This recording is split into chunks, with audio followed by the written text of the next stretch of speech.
Fan games are usually a pretty mixed bag. They can range from amazing to terrible and everything in between. Every once in a while though, a fan game comes along with a trailer that immediately piques my interest. SAGE, or the Sonic Amateur Games Expo, is a yearly online event meant to showcase new and upcoming fan games, typically of the Sonic variety, but plenty of other ones show up there too. A few games this year have not only caught my eye, but impressed me enough to want to make a video about it. So let's talk about them. By the way, real quick, if you like the video, consider subscribing. You'd be surprised how many of my total views actually come from people who aren't subbed, so it would really help the channel out if you like this and want to see more. With that out of the way, on to the video. Mega Man 9 and 10 were great, but something I was always disappointed about was that we never got another Mega Man game with a pixel-based art style that kept evolving, like something akin to Mega Man 7 or 8. Mega Man 11 was a great game in its own right, but my one wish for it was that it had taken a pixel art approach instead of the 2.5D style they ended up going with. Well, Mega Man Perfect Blue is coming along to grant my wishes. I heard about this game a few months back, and I've been eagerly awaiting literally any news. It's a brand new classic Mega Man game, and not just in terms of the levels. This isn't just a glorified 8-bit inspired level pack. The pixel art, levels, story, and everything in between have all been created from the ground up, and it all looks incredible.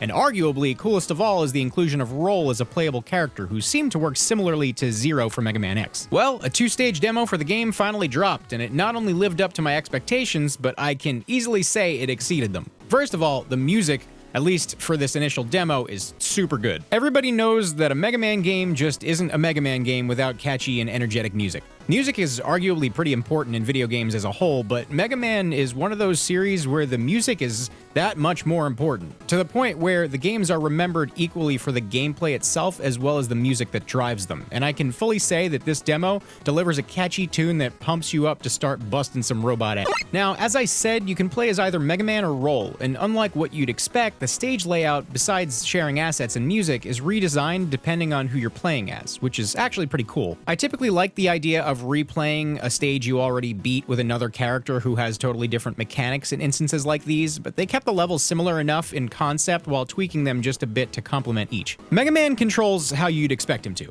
I will say my only initial complaint was that he feels a bit slower and heavier than how I expected him to, but it really wasn't long before that feeling subsided. He feels just a bit different when compared to an official release, but it's honestly not a bad thing, and I quickly got used to it. Mega Man's run was super fun and everything I could have wanted out of a Mega Man game. What I was not expecting at all, though, was for Roll to completely steal the show. Don't get it twisted, classic Mega Man is still my favorite series of all time, so I love the way classic Mega Man controls and the overall design philosophy of that playstyle, but holy crap is playing as Roll fun. She's completely overpowered, can kill most enemies in one hit, makes a joke out of bosses, and her movement, namely chaining dashes together, is super satisfying and kinetic. To be fair, she's basically Zero, but something about this just feels a bit better than Zero ever did. I think Zero always felt a little heavy in comparison, but maybe it's just me. I'll admit there's probably a balancing issue here, as playing as Roll is clearly easy mode. I wouldn't say she's totally imbalanced, but she's just way too OP against bosses to not feel just a little bit cheap about standing in place and slashing them in the face with a broom without a care in the world. Like I said before though, the stage layout is more catered to her movement options, and playing as her is insanely fun. Definitely keep an eye out for this one if you're into Mega Man.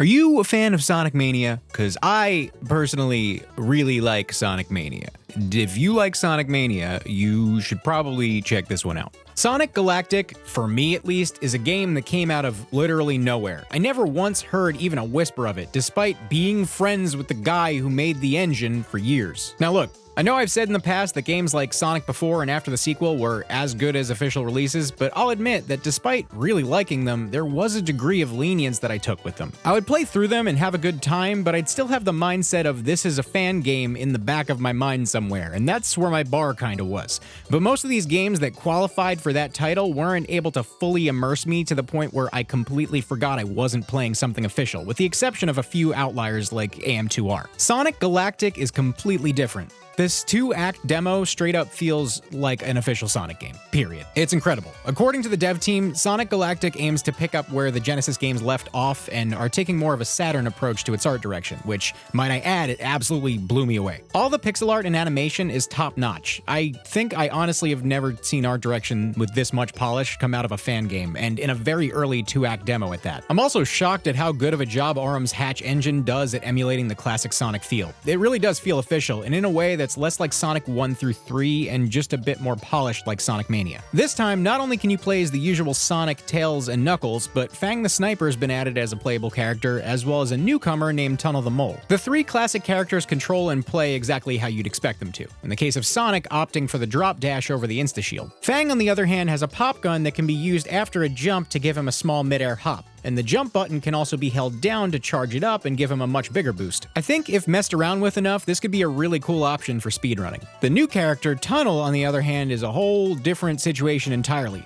The boy needs work. I really liked playing as him, but he's a little jank.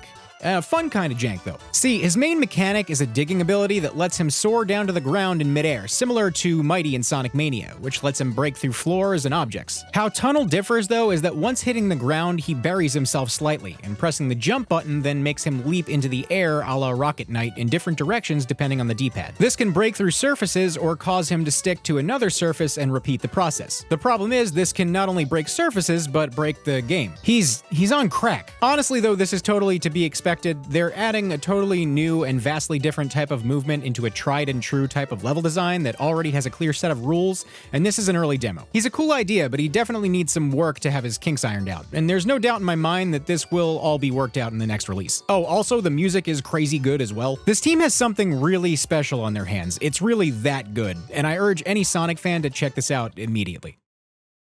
Super Mario Flashback may sound like a cheap retro plug-and-play console available at your local Target, but it's actually a really well-polished fan game being made by a team that's describing it as a fan-made love letter to the Mario franchise that brings back stages from his former 2D and 3D adventures. It's basically a classic 2D Mario game, but this is so much more charming than something like what new Super Mario Bros. Offers. If Nintendo ever decides to make a true new 2D Mario game, this is the kind of thing I'd like to see as opposed to the homogenized art style of NSMB. Super detailed pixel art with vibrant colors and a cartoony art style and great animations to accompany it. The demo features 4 stages in total, one of them being a secret stage which can only be accessed after collecting the hidden green star in the first 3 stages. Each stage, instead of ending with a flagpole, is completed by grabbing a power star, similar to Mario 64, and each of the first 3 stages also houses a hidden star that can only be found if you think outside the box a bit. They're essentially the same thing as the hidden exits in Super Mario World, but using stars instead of flagpoles makes it a little closer to how Mario 64 feels having multiple objectives per stage. The green stars, on the other hand, are pretty much in plain sight, but unlike the collectible coins in New Super Mario Bros., there really isn't much involved in obtaining these, so I would like to see that tweaked a bit so there's actually some kind of platforming challenge involved in collecting them. Your typical 2D Mario fare is here, mushrooms and fire flowers, but this time instead of mushrooms making Mario big, they act as a health pickup, as this game uses the health meter from Mario 64 as opposed to the power-up tier system. The first 3 stages are super fun but pretty simple in concept. They initially draw inspiration from levels in the original Super Mario game, but then kind of just go rogue and do their own thing. They're less of a remix and more of a reimagining that starts off pretty faithful, but then quickly departs into something unique. The level design now acts to complement Mario's updated moveset, which now includes ground pounds and wall jumps, bringing it closer in line to current 2D Mario. Mario moves and controls as he does in something like NSMB as opposed to the NES games, but therein lies probably my only issue with the game: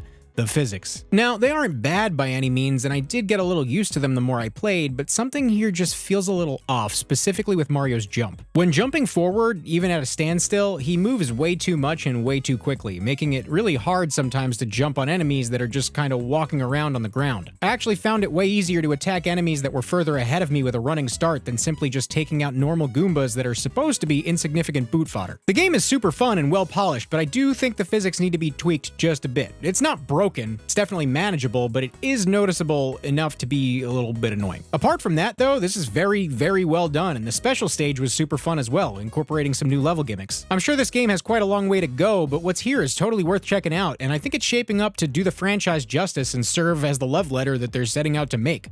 Here's hoping Nintendo doesn't do the Nintendo thing and shut it down before it gets a chance to be completed.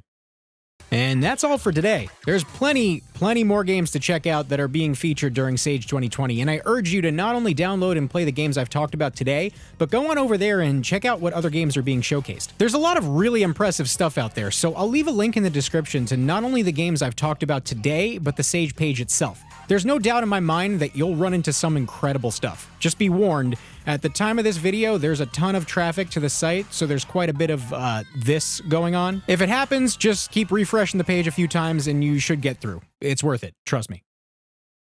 Hey, thanks for watching the video. If you liked it and want to see more, there's a couple other videos right there you can check out. And if you want to see everything I upload, subscribe and then tap the bell icon. And if you want to help support the channel, I also have a Patreon right there too.